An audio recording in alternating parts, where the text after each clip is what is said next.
the fact you can interact with Jesus and he can give you his responses. This is awesome. This is great news. We need to really take advantage of that. He's lean, but he has muscles. His hair, when he showed me, was below his shoulders. He looked like someone that worked outside. His skin was coppery, a very pretty coppery color, kind of like you look at people in that area that got that pretty copper colored skin. His eyes were blue-green. A lot of people believe that their loved ones will go to heaven, but sometimes they're less certain about animals they love. You had a neat experience when you were in heaven and you had broken this egg and you were concerned about the bird in the egg. Can you tell us that briefly, what you were told? Oh. This is Beyond with Heather Tesch, where we examine near-death experiences and life itself, hopefully making this life a little better. Welcome back, everybody. Thank you so much for joining us today. And once again, thank you to my guest, Tamara Caulder Richardson. Hello, Tamara. Hello, Heather. It's so great to be back. Oh boy, I loved everything that you shared in part 1. And I've got a lot of questions regarding that. But I know that you have another really interesting near-death experience that happened at age 38. Can you step us through that real quick? Yes, this is an unusual one. I've had 6. They're all different. Someone may say, why so many? And you could say, well, I'm hard-headed, but it opened different layers of consciousness with me, and it's a real bonus for me. So with this one, it was very unexpected. And I went to my regular MD, and I was having these menstrual migraines around the time of my period. And so he said, you need to get on these things. It will equalize that. Why I was having it, I don't know. So he was this old-timey MD. I was like, okay. So I took them, I think maybe like 3 times total. And I was like, I hate this. I can't get up in the morning. I don't like it. So finally he said, no, you really need to be on it. So I guess a couple weeks later I said, okay, I'll just try one more time. I wake up in the middle of the night, like a alarm went off. I'm like, boing. And it's like my body system, like something is wrong. I got up and I went, I couldn't think right. And then so I went into the living room where the television was, because I thought, well, if I turn that on, if I can follow anything, a consciousness, I couldn't even think what it was. I just turned it on.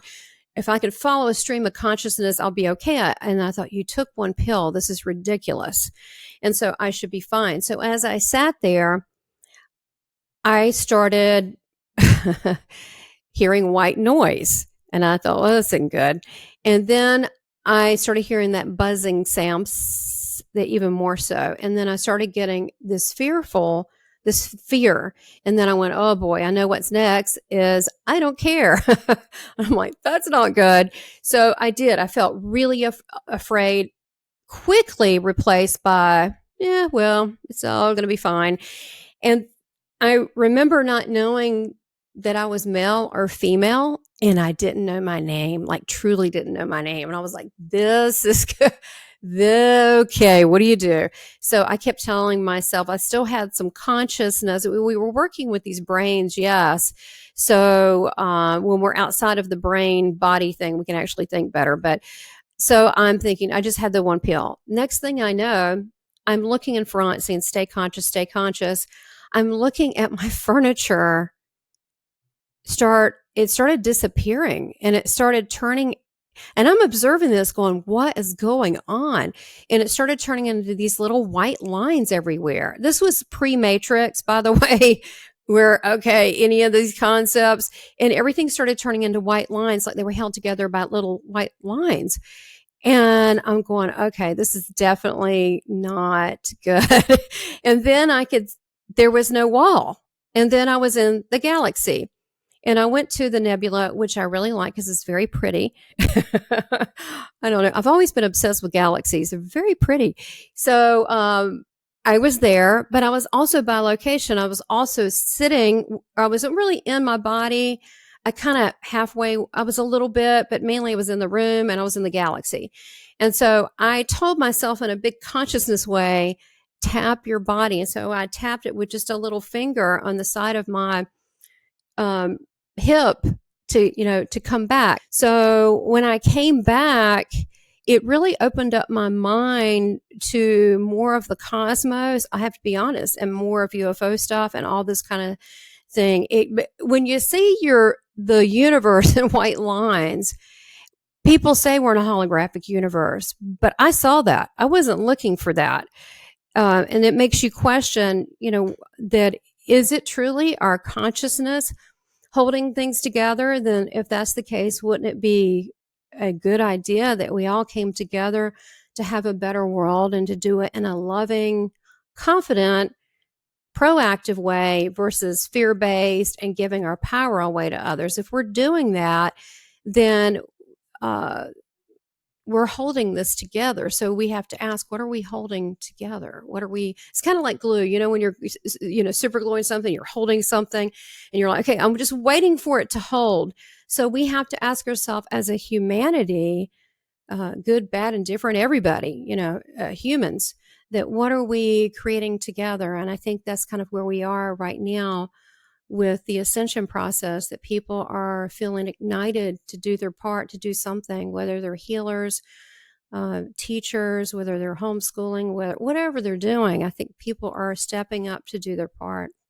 It is a really interesting concept that you talked about, because I've heard a couple of other people describe something similar. One time somebody said it was like a net that was around everything. You hear about people talking about the matrix.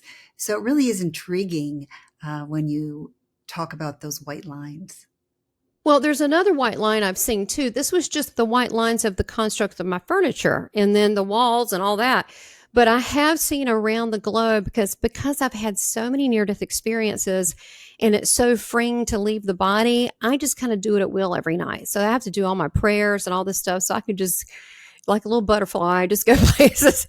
So I've seen there is a dark cloud that is over the earth, and those are people's dark fears and emotions, as well as other things. I could get into the archons, but above it is a light grid, and this is beautiful. It looks like a light grid superhighway, and this is where our consciousness connects. For example, if someone ever says, oh wow, Heather, I saw you in my dream and you were like telling me this great thing and it was like so positive, or even if they see people that have crossed over, that too, but they're in this grid of consciousness and is super positive. And that's what I do when I bypass these lower astral states and I just go straight to the happy stuff. I go there and then I go to these nice places, these heavenly realms, which you can too, because why? That's our divine birthright. We're from heaven. We can do that at any time. We don't need to wait till we, drop the body. It's actually better if you kind of work on it now. So it's going to happen. I mean, it's going to happen to everybody, that you just kind of know. And what do? You put your intention. You can put it on Christ. You can put it on heaven. And that's where you go, which makes, me ask the question, what about people that go to hellish realms? Do they put themselves there?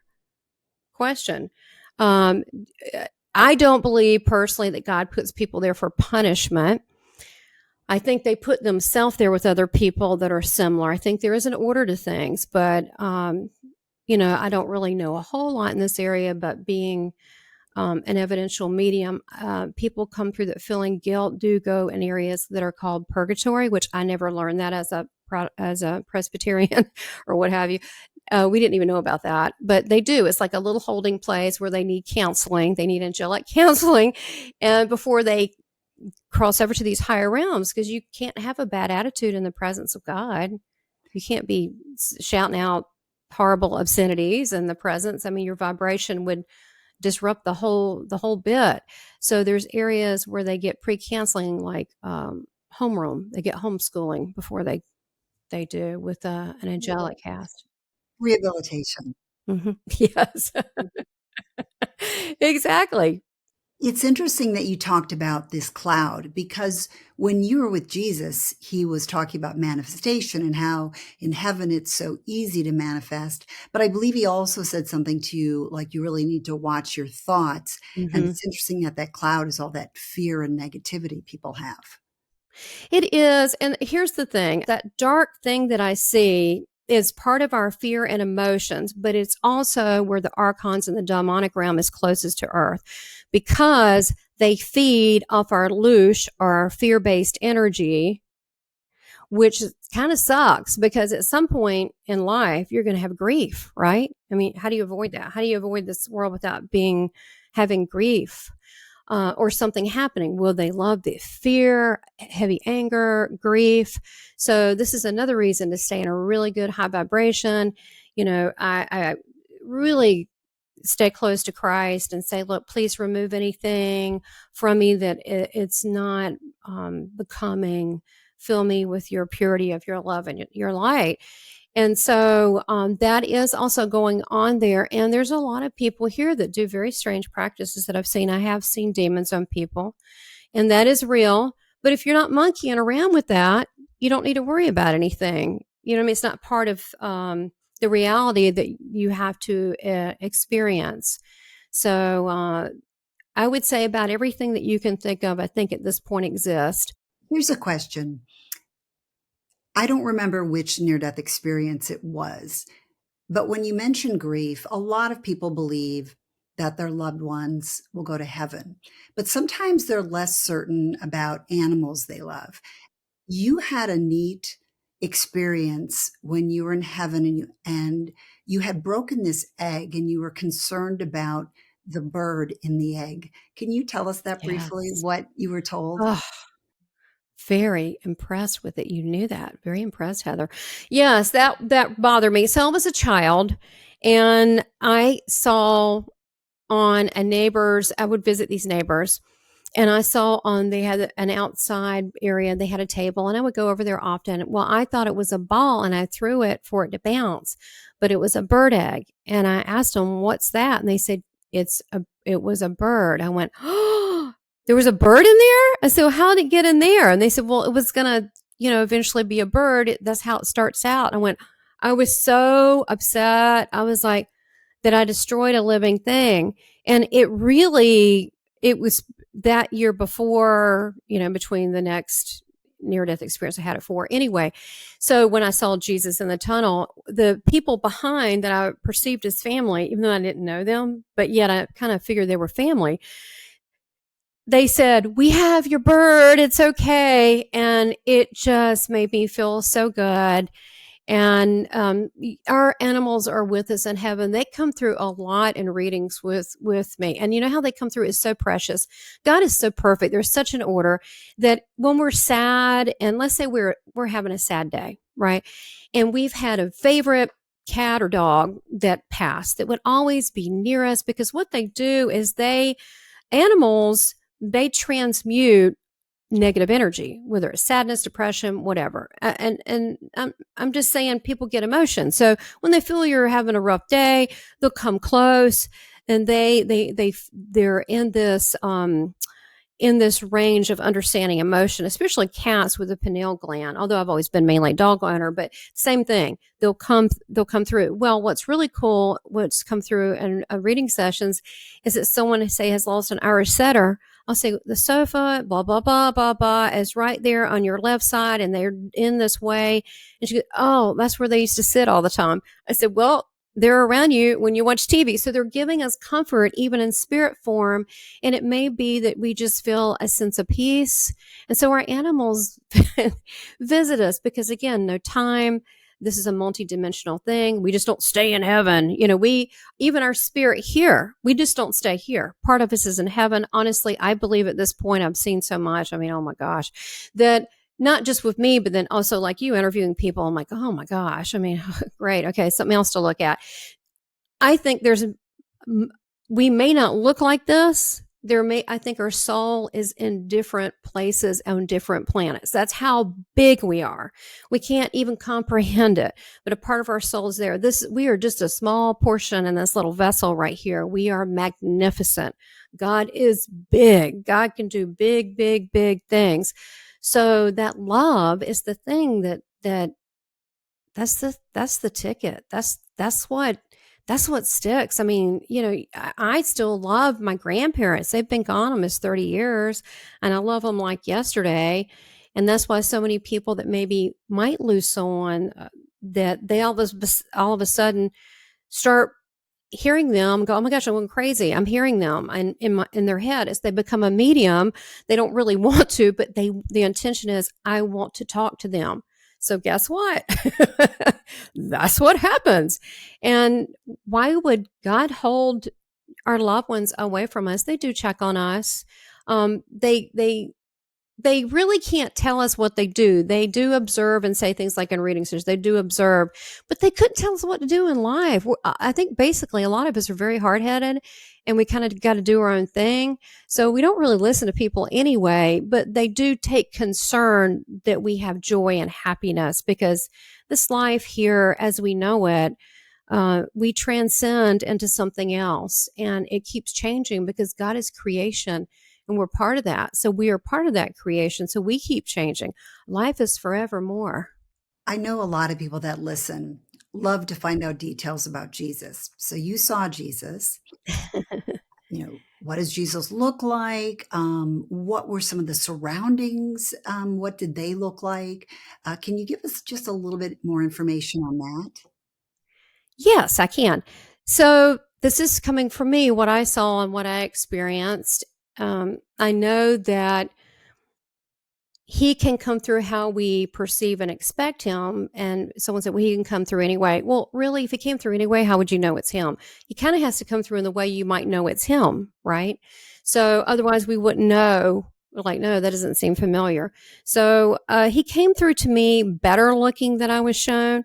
I mean, he did. He was glowy. He was beautiful. His teeth, you never see his teeth.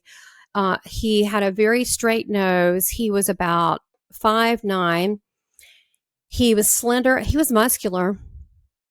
It was funny. I had a fella had an NDE that contacted me, and he was Muslim. He said, Tamara, Jesus is muscular. And I went, well, he was a carpenter. He did hold trees. I mean, he's basically like a lumberjack. So, I mean, he's lean, but he has muscles. His hair, when he showed me, was below his shoulders. He looked like someone that worked outside. His skin was coppery, a very pretty coppery color, kind of like you look at people in that area that got that pretty copper colored skin. His eyes were blue-green. And I think it's because, have you ever seen people like in Jerusalem? They've got those odd looking blue-green eyes. It's very unusual looking. However, I'll say about the eyes were real tricky because they kept changing like a galaxy almost was in it. His eyes were not normal eyes. They're like a galaxy looking at those things. And he was very glowy. He's very handsome. He had a lean face. He had a lean nose. He had blonde highlights going through his hair, kind of like he had been out in the sun working. You know how when you're out there, you get that sun-kissed look? So he looks like someone that he looked very healthy. You said that Jesus is everything he said he is. Mm-hmm. So what do we have right and what do we have wrong? I have been trying very hard to take out the dogma of what people are trying to tell me who Jesus is. And I'm just asking, but I'm doing more of this these days too. I'm going direct. He told us to. So I'm saying, who are you? And he says, I am the beginning, the middle, and forever. He says, he tells me, I am he, you are, I am. And I myself believe that he is the Messiah that we spoke of. He is that. He is a multi-dimensional God-man. And he comes through for people that don't know him. He comes through for people that are different religions. He is love. And he is what he said he is. And then, it's the same message. It's really clear. And even people that said the Bible's been tainted with, not his parts. not his parts. They're always the same. The message about love, being kind to your neighbors, being kind to yourself, self-love, uh, being of service. They're always the same thing: kindness, grace. I was thinking about Howard Storm and Ian McCormick, who are a couple of people Yeah, I love them. that are very strong in their Christian faith. And they also say they talk to Jesus, and people don't Yeah. have a problem with that. And I think that it's almost the terminology that when you say channeling or when you say mediumship, it kind of takes a different connotation, even though it's really the same thing. Unfortunately, it's a problem for people. I tell people don't mess around with stuff. But if God picks you out to have the gift of discernment and the gift of prophecy and all of these different things, I was in heaven. I was a spirit. They like me. This is something God puts in certain people. Do you have a particular message that you heard from Jesus that is easy to kind of pass along to us? Um, Or something that he said somewhere over the years that really stood out to you? yeah, a couple things. On this journey, it's important not only during our service, but it's important to also um, let Christ mold us into what He wants. Well, we live in a world with so many rules and so much dogma that we should. He told me question everything, which you wouldn't think He would say that, but if you're with Him, He's going to set you straight. He told me something very important that I put as the preface of my book that I'm writing, Love from Heaven. He said this: be the love you're created to be. And if we really did that, we would not be judging people so much, because every time we judge someone, we're judging ourselves. Because if we want God to give us grace, we've got to give others grace. Now, I'm not talking right and wrong, and if someone's over there doing, considered evil things or killing people, to say, yeah, that's okay. No, it's not okay, but I still pray for them that God intervenes and handles them. That's not my, at some point, it's not my place. At some point, I'm like, God, this is for you. But I still pray for mercy for people. That's what we're supposed to do. Jesus is simple. He wants to be so badly be a part of everyone's life. And I truly believe, no matter what religion, no religion, wherever you are, that if you call upon Him, especially when it's your time to exit this world as you know it, that 100% He will be there with you and love no matter what. But many times people don't want to cross over because they're ashamed or of their life, or they're afraid of judgment. But Jesus isn't like that. Jesus accepts everyone. And the suicides, they don't get the kind of punishment people think. What happens with the suicides is that there's a lot of love and mercy, but they have to get counseling. For them to be that distraught to be there, they get this angelic counseling, and say they have to repeat, and their soul incarnates. They need to get that help there to kind of get past that. Otherwise, if you're in, you're going to go back to that same level. I don't know how else to say it, but there's nothing but love for everybody. And there's compassion and grace, because some people make really bad decisions. We know some of those people that make more wrong decisions than right. And I have pity for them. And I wish them to have life. And I try to speak life and joy to most people. But I think we need to get away from religious dogma, because there's so much more that's phenomenally great. The fact you can interact with Jesus and He can give you His responses. This is awesome. This is great news. We need to really take advantage of that. And we don't need to go to a preacher or whatever. We just need to have our own relationship. Everything you've said is so interesting. I know people are going to want to watch you on YouTube and connect with you. So I'll have all that in the description, but just fill us in on how people can connect. Thank you for your time, Heather. You're so wonderful. Yes, they can connect. I have a YouTube channel like you, which you're going to be on. So we're going to promote that because you're awesome. We're going to talk about Heather's spiritual journey and awarenesses. And can't wait. So that's on the Seeking Heaven channel. Jesus actually picked that name out. Oh, you know what's really cool? He told me 2 years in, I've had it 4 years. He told me why the name. You ready? See the King, seeking, right? See the king at heaven. See the king, wait a minute, seeking heaven. See the king as he avens. Avens is person that descends from above to below. See the king as he descends from above to below is the name of the seeking heaven. Is that cool? I looked it up. He told me. I'm telling you, he'll talk your head off if you get him started. And so he told me that. Anyway, you can look at the Seeking Heaven channel. And then if someone wants a private session with me or just to know about me, then go to southernbellmedium.com. Also have an Ascension School. And that would be Academy of Divine Wisdom. He told me to start that 15 years ago. I'm like, oh, I don't want to teach people. He said, they're doing it anyway, and they're doing it wrong. I'm like, oh, for heaven's sakes. And so I tell people in my class, I just had a superpower class. I said, work with Jesus. I go through the whole bit. And they go, why? I said, you'll find out. Yeah, you need, there's a spiritual maturity you need to have. And I do believe that's why God picks certain people to do certain things.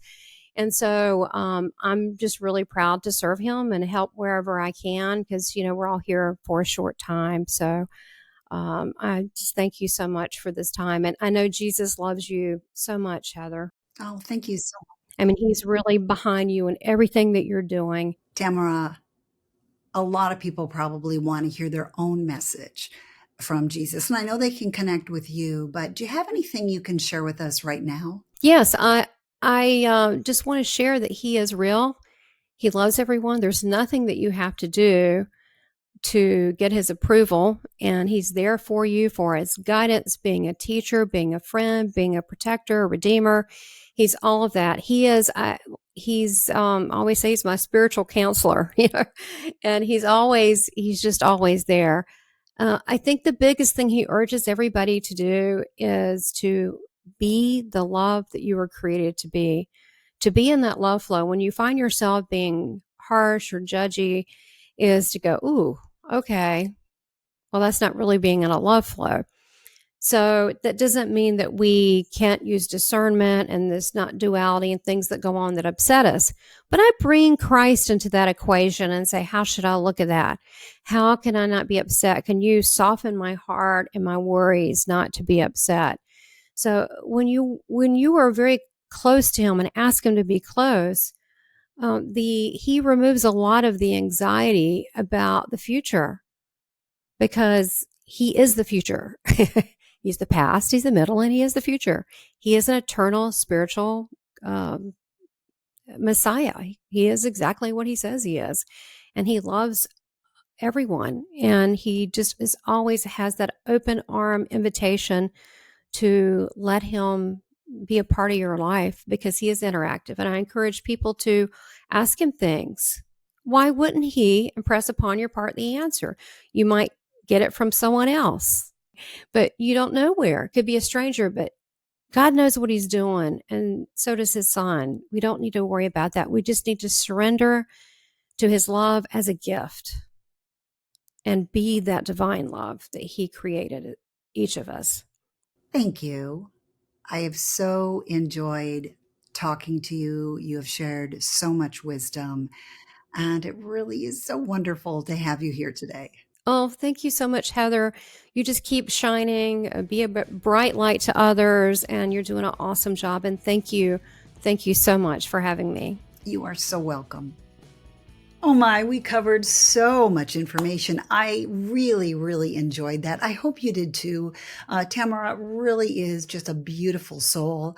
I will have links to all of her connections and website, all that good stuff in the description. Just click the word more. That'll take you in there. I'll also have a link to part 1 in case you maybe want to share it with a friend. That's always great.